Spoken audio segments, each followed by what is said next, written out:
Salut mes gâtés, bienvenue sur cette vidéo. Alors c'est une vidéo hors série, ça ne va pas parler de cartomancie, de radiesthésie, de lithothérapie, bien que ça fasse très longtemps que j'ai pas fait de vidéo ni sur la radiesthésie ni sur la lithothérapie et j'espère mettre ça en place rapidement à partir de septembre. Mais voilà, c'est un hors série parce qu'on m'a demandé comment j'avais fait pour me mettre à mon compte et qu'est-ce qu'il fallait faire et quel était notre statut exact, etc., etc. Donc je vais répondre aux questions. Ce ne sera pas exhaustif, hein, je ne suis pas cador en la matière, surtout en matière administrative, mais je vais essayer de répondre au maximum de questions que vous puissiez vous poser et vous mettre des liens en barre d'infos pour que vous puissiez trouver rapidement ce que vous recherchez. Et si vous avez des choses à rajouter au fur et à mesure, n'hésitez pas à les noter en commentaire. Et si vous avez des liens à partager, partagez-les en commentaire. Je les rajouterai ensuite en barre d'infos pour que tout le monde y ait accès. Voilà. Alors, on m'a demandé qu'est-ce que j'avais fait, comment j'avais fait pour me mettre à mon compte. Déjà, je voulais vous expliquer pourquoi je me suis mise à mon compte parce que ça, c'est très important. Premièrement, pour être dans la légalité. Parce que pour pouvoir tarifer mes consultations, il fallait que je me mette en mon compte et que je fasse des déclarations. Parce que si vous faites des consultations payantes et que vous ne vous déclarez pas, imaginez que vous ayez une ou un consultant qui ne soit pas content de ce que vous lui avez dit et qui vous dénonce, vous pourriez avoir de gros problèmes, surtout si vous vous faites payer par PayPal, etc. Puisqu'il y a toujours des traces et il va falloir justifier d'où vient l'argent.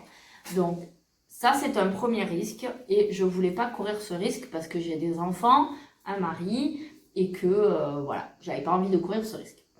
Deuxièmement, ça fait 7 ans, 8 ans même que je ne travaille plus, que je suis en congé parental. J'ai eu 3 enfants en 7 ans. J'ai bénéficié des congés parentaux.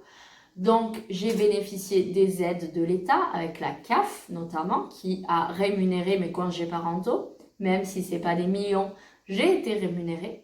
J'ai travaillé avant d'avoir mes enfants, j'ai travaillé en tant que directrice de magasin, j'ai travaillé dans des restaurants en tant que cuisinière et serveuse, j'ai travaillé dans, je sais plus, enfin bref, j'ai bossé. J'ai même été pionne au lycée quand, de mes 16 ans à mes 18 ans pour réduire les factures de... J'étais en internat, donc réduire les factures pour mes parents et que ça leur revienne moins cher de façon à ce que je puisse faire mes études. Donc j'ai toujours travaillé. Et je me dis que j'ai cotisé. Donc être en congé parental et être rémunérée, c'était quelque chose de normal dans le sens où j'avais déjà cotisé, mais clairement, j'ai pas cotisé suffisamment dans ma vie pour pouvoir autofinancer en quelque sorte mes congés parentaux. En fait, c'est les aides de toutes les personnes qui travaillent autour de moi, qui cotisent, qui ont permis de faire en sorte que j'élève mes 3 enfants. Et finalement, là où je veux en venir, c'est que aujourd'hui, mes enfants sont grands. Bon, le dernier n'a que 17 mois, mais il grandit. Et je me dis que j'ai envie à mon tour de travailler à nouveau, de cotiser et d'aider d'autres femmes ou hommes d'ailleurs qui voudraient prendre un congé parental à pouvoir en bénéficier et d'aider le système en contribuant moi aussi à rendre ce qu'on m'a donné quelque part. Vous voyez, je trouve que c'est important, en tout cas à mes yeux, de rendre l'appareil. Et pour ça, pour rendre l'appareil, il fallait que je travaille. Soit je travaille chez un patron, soit que je me déclare, que je paie des cotisations sociales qui entrent dans la caisse nationale et qui sont ensuite redistribuées. Donc, c'était pour moi logique de déclarer mes revenus et de participer à ça. Sachant que, comme je vous ai dit, j'ai 3 enfants. Et finalement, je bénéficie aussi d'aide de l'assurance maladie pour le médecin, etc. Donc tout ça, il faut quand même alimenter la machine pour pouvoir en bénéficier derrière, c'est normal. Ensuite, je pense aussi à autre chose. Je pense à ma retraite. Alors on n'est pas là pour savoir si on aura une retraite ou pas. En tout cas, aujourd'hui, à l'heure actuelle, en 2020, on cotise pour la retraite plus tard. Et si je ne travaille pas, si je ne me mets pas à mon compte, je ne cotise pas pour la retraite. Et finalement, le jour où je vais devoir aller en retraite, ben, je n'aurai pas toutes mes annuités. Donc le fait de se déclarer, de déclarer ses revenus et du coup de payer des charges dessus, eh bien vous cotisez aussi pour votre retraite. Alors je cherche, alors je me suis fait un petit bouquin, un petit papier. Alors actuellement en 2020, pour avoir une annuité de retraite qui symbolise, ce qui représente 4 trimestres, il faut déclarer 12 030 € de chiffre d'affaires.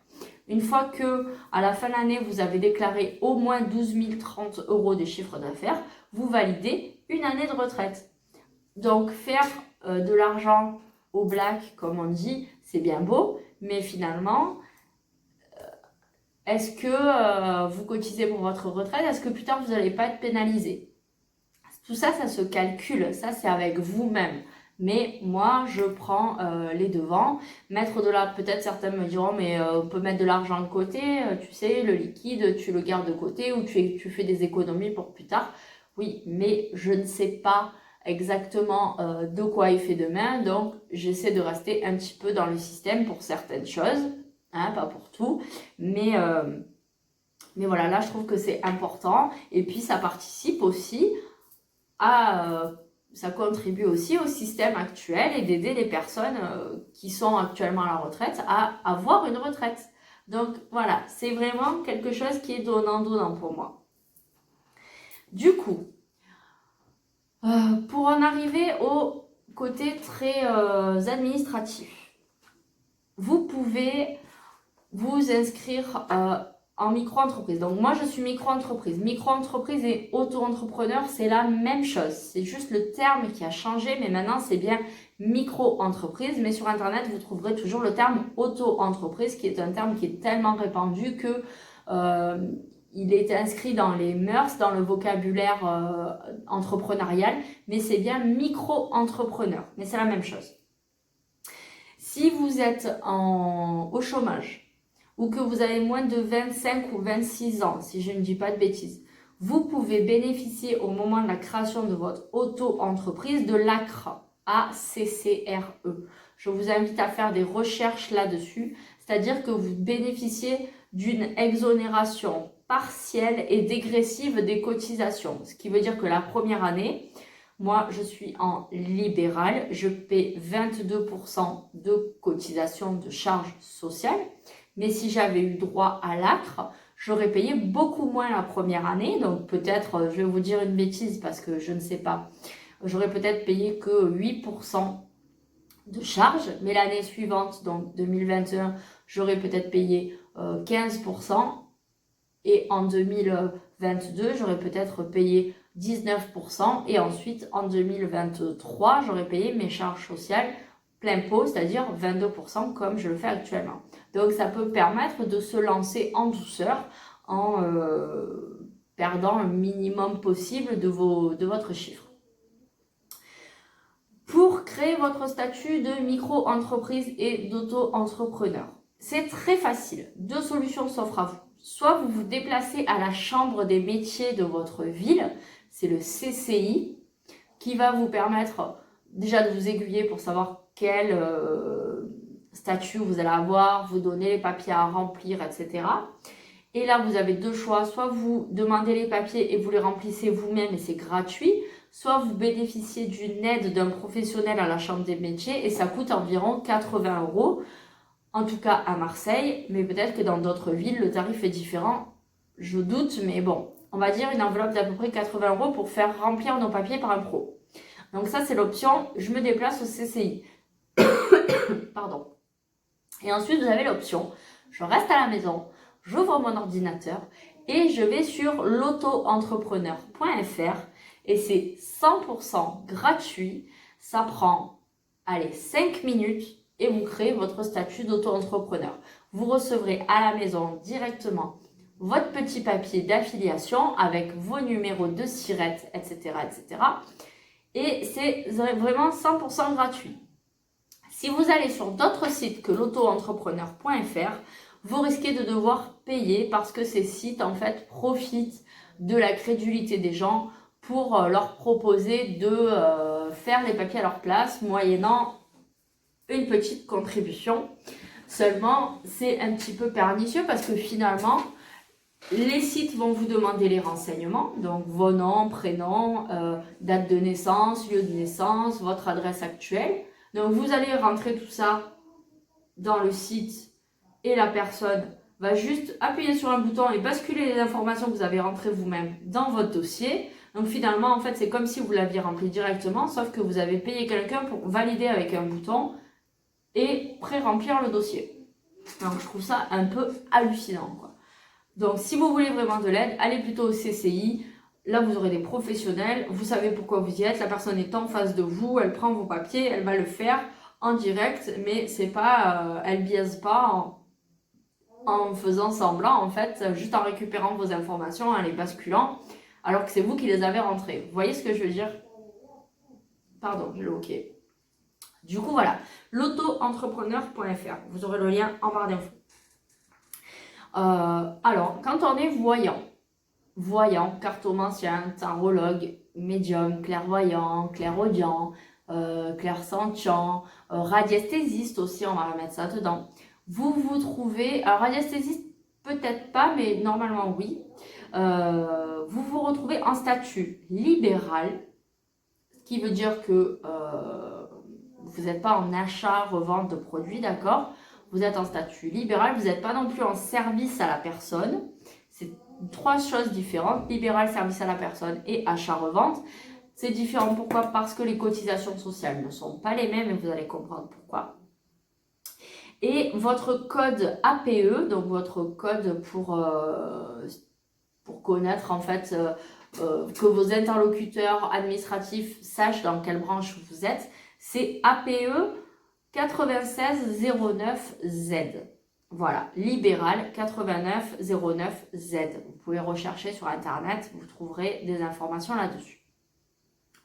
L'avantage d'être auto-entrepreneur ou micro-entrepreneur, je vous rappelle c'est la même chose, c'est que du coup la compta est simplifiée. Vous n'avez pas besoin de comptable, pas du tout. Donc c'est une grosse économie. Il suffit de tenir un cahier des comptes avec vos entrées et vos sorties, justifier de vos entrées et sorties d'argent et point. Voilà, la seule chose qu'on va vous demander, c'est de déclarer vos revenus ou tous les mois ou tous les trimestres et de payer vos cotisations. C'est tout. On ne vous demande pas de bilan comptable à la fin de l'année, il n'y a pas besoin. Du moment que vous tenez un registre avec vos entrées et vos sorties d'argent, c'est tout ce dont vous avez besoin. Un compte dédié à la micro-entreprise, pardon. Il n'est pas obligatoire d'avoir un compte dédié en micro-entreprise. C'est-à-dire que vous n'êtes pas dans l'obligation d'avoir un compte professionnel. Par contre, il est vivement conseillé d'avoir un compte à part. Mais ça peut être un compte courant. Si vous êtes dans une banque et que vous appelez votre banquier en lui disant « Je me suis mis en micro-entrepreneur, j'aimerais ouvrir un nouveau compte pour pouvoir gérer mon argent à part. » Ils vont à 99,9% des cas vous obliger à prendre un compte professionnel. Et ce n'est absolument pas obligatoire. La loi le stipule bien. Vous pouvez faire un rappel à la loi à votre banquier s'il vous y oblige. Vous pouvez ouvrir un compte courant tout simple avec zéro frais. Même sur internet, zéro frais. Le compte professionnel, ça coûte très cher. Ça coûte entre 12 € et 30 € par mois. C'est pour ça qu'ils vont vous demander d'ouvrir un compte pro parce que ça leur apporte beaucoup d'argent. Et finalement, ça leur en coûte très peu parce qu'en auto-entreprise, surtout en libéral, vous ne faites quasiment aucun achat. Donc finalement, il y a très peu de mouvements sur votre compte et eux, ils se gavent avec le prix de votre compte bancaire. Donc, juste un second compte courant ou un compte épargne si vous voulez. Le compte professionnel séparé sera obligatoire si vous excédez 10 000 € de chiffre d'affaires par an sur 2 années consécutives. Voilà, ça c'est la loi. Donc, sachez qu'un compte pro, ça engage des frais. Moi, je suis chez Shine. Je vous mettrai aussi mon lien en bas. C'est un lien d'affiliation. En fait, c'est un lien de parrainage, tout simplement. Chez Shine, je paye 2,99 € par mois. J'ai une carte bancaire. Moi, je fais beaucoup de transactions par PayPal, finalement. J'ai très peu de liquide. Donc, quasiment tout le monde me paye par PayPal ou par Lydia. Donc, en fait, tout se fait directement par échange entre l'application et mon compte. J'ai eu quelques chèques à déposer dessus parce que j'ai des clients en présentiel qui me payent par chèque.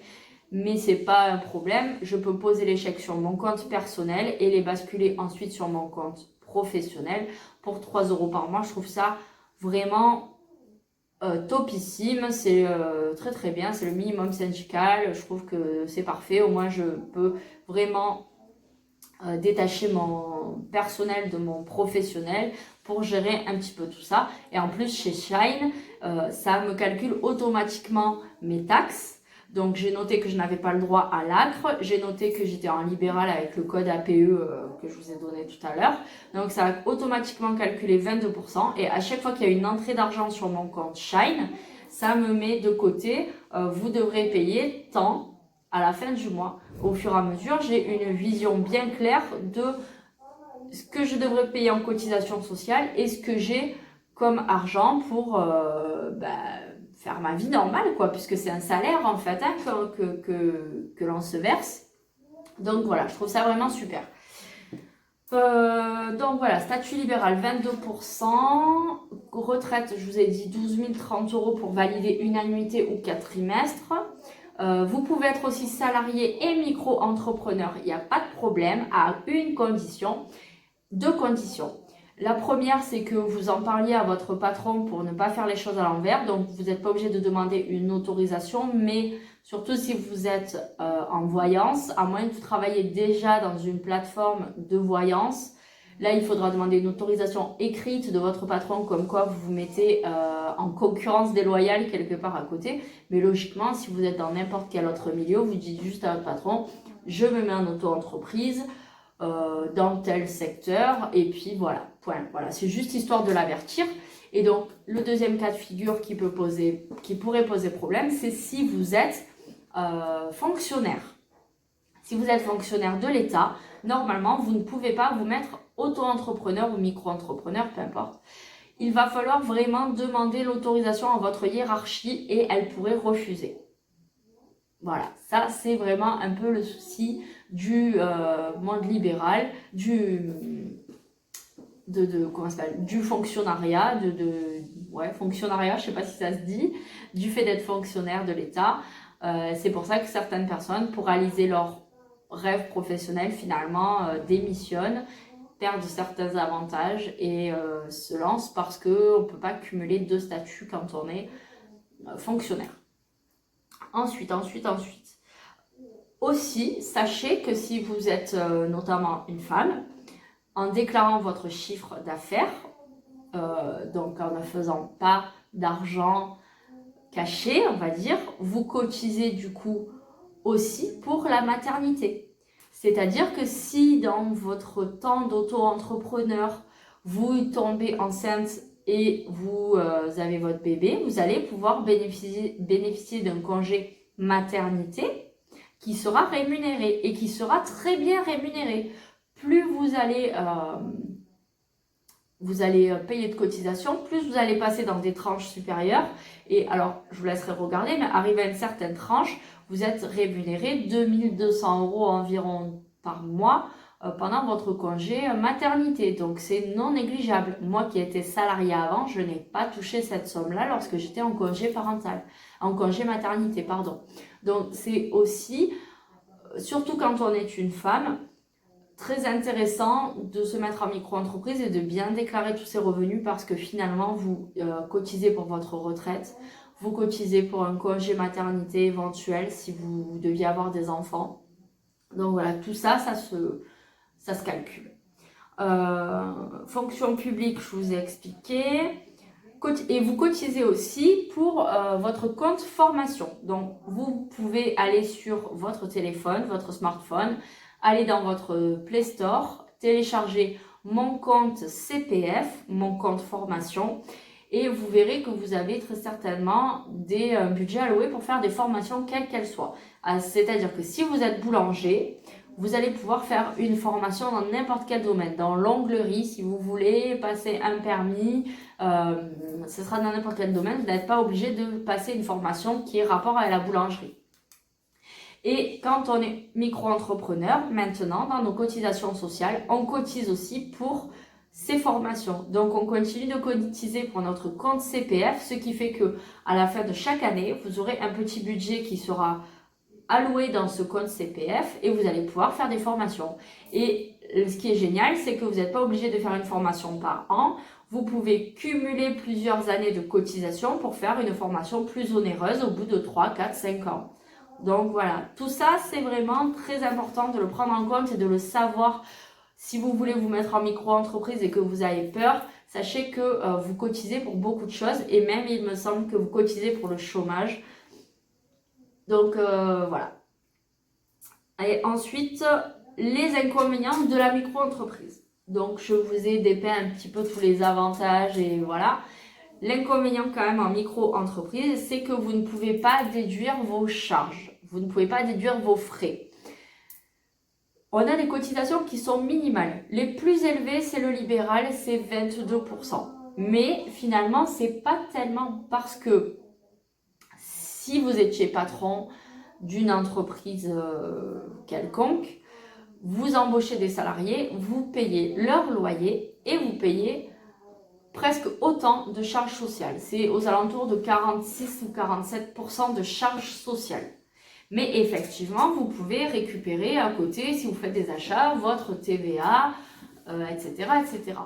Nous, en micro-entreprise, on ne paie que 22% finalement.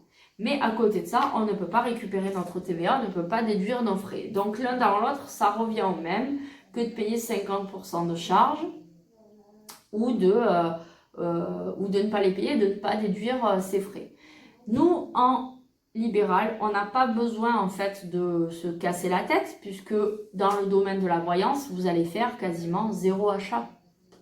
Vous allez avoir besoin de quoi? Un nouveau jeu de cartes, mais est-ce que vous ne l'auriez pas déjà acheté, que vous soyez en micro-entreprise ou pas? Peut-être vous achetez une table, un tapis, mais ce n'est pas des frais énormes. Après, si comme moi, vous décidez de louer un local, effectivement, je ne peux pas déduire les frais de mon local de ma micro-entreprise. Il faudrait que je change de statut. Mais est-ce vraiment bien intéressant pour moi actuellement de changer de statut? Non. Donc, il vaut mieux que je paye mon local plein pot sans pouvoir déduire les charges de mon local que changer de statut et finalement perdre sur beaucoup d'autres aspects de mon entreprise. Donc voilà, ça c'est un petit peu l'inconvénient. Quand vous êtes en achat-revente, ce que je vais faire, j'espère d'ici la fin de l'année, pour la lithothérapie et pour pouvoir enfin vendre des pierres. Je vais aussi ajouter à mon statut libéral un statut d'achat-revente et là mes cotisations sociales seront bien inférieures puisque je ne pourrai toujours pas déduire mes achats de ma micro-entreprise, mais mes charges sociales s'adaptent et se diminuent de façon à ce que je sois quand même gagnante. Voilà. Donc tout ça, c'est des choses à calculer. Si vous voulez des infos, ne vous tracassez pas, allez payer un comptable, etc. La chambre des métiers et Internet sont vos amis. Vous aurez toutes les informations possibles et imaginables pour vous aider. Donc voilà, pas de souci là-dessus. Écoutez, j'espère que j'ai répondu à toutes vos questions concernant la création de micro-entreprises dans le domaine de la voyance, ce que ça vous apporte, peut-être les choses à mettre, à prendre en compte dans la balance pour savoir si c'est intéressant ou pas pour vous de vous y mettre. Mais c'est très important, je trouve, de participer quelque part au système, surtout, voilà. Enfin, moi, personnellement, qui suis une femme et qui ai pu bénéficier des avantages du système français en m'occupant de mes enfants, je trouve que c'est normal pour moi de rendre l'appareil et d'être dans la légalité, tout simplement. Voilà. Je vous fais de très, très, très gros bisous et je vous dis à très bientôt pour une nouvelle vidéo.